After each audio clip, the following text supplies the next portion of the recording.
Hey everybody, I'm Josh the Chosen, and I live with HIV, syphilis, and herpes. And I'm about to keep it real, raw, unfiltered, and uncut for y'all. Because the stigma is so high upon HIV and STDs. And before I share my story, please watch this video from the beginning to the end to help spread awareness. Engage in this video by commenting, sharing, reposting, favoriting, and hearting this video. Because as I said, HIV is on the rise. STDs are on the rise in the United States of America. In Georgia, Florida, Texas, Louisiana, Mississippi, Missouri, Tennessee, South Carolina, North Carolina, Ohio, Michigan, Illinois, California, Pennsylvania, Philadelphia, New York, New Jersey. These states that I know off the top of my head are high on the rise with HIV.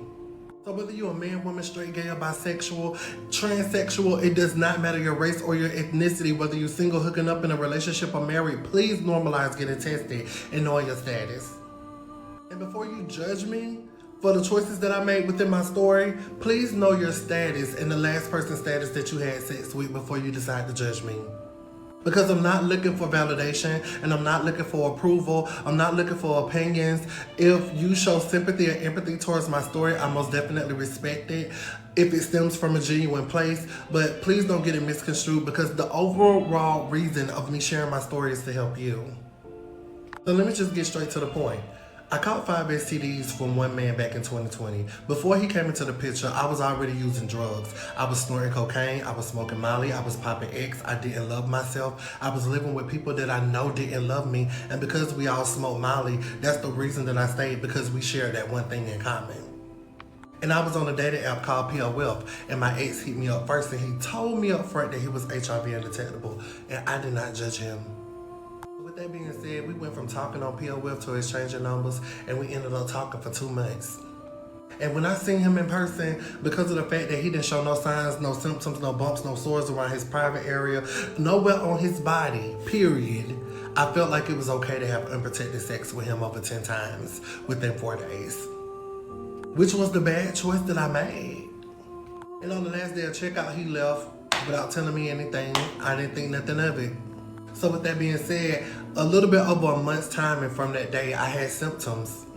I had dark spots and bumps from the top of my head to the bottom of my feet. I had sores in certain areas of my body. I had bumps and blotches on the inside of my mouth. My tongue was swollen. My glands were swollen. My tonsils were swollen. I had open sores in my hands where you could see the white meat in my hand. My private part and my private area was swollen. I had a pussy discharge that smelled like fish. I had bumps all around my private area and my anal area, and I had open greenish looking sores and reddish looking sores that looked like they were boiling in pussy. I eventually had to go to the clinic to find out that I have HIV, syphilis, herpes, trich, and chlamydia. Just for my ex to end up blocking me. So from that day in October 2020 to this present day, January 2026, I have not heard from or seen this man.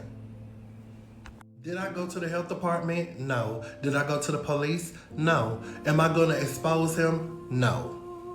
And the reason being for the health department and the police is because at the end of the day, he told me up front his alleged status, and I still made the choice to still be with him after he told me when I could have made better choices before proceeding to have sex with him, which I didn't. So that explains it. And no, I'm not exposing my ex because that's not the overall purpose of my story. My story is to help you guys. And then for everybody that keeps saying, well, what about the people he doing this to? What about everybody that is happening to every day? I'm looking at the overall bigger picture of the bigger number of people out here that's catching it in your town, in your city, in your state, okay? So with that being said, I decided to let go and let God. So I gave God this situation. That's all I can tell you guys. And if any of you feel any type of way about it, build a bridge and get over it, baby, okay? Because if you worrying about me exposing my ex is more important than you knowing your status and that man or woman status that you sleeping with or that you hooked up with, then your priorities are messed up. So with that being said, please normalize getting tested. Whether you're a man, woman, straight, gay, bisexual, transsexual, single, hooking up in a relationship, or married. Please normalize getting tested and knowing your status, because all it takes is one time from a man or a woman who know that they got it or don't care to tell you, or a man or a woman who don't even know that they have it but will still sleep with you anyway. Period. If I did anything in this video to help you, please let me know in the comments. God bless.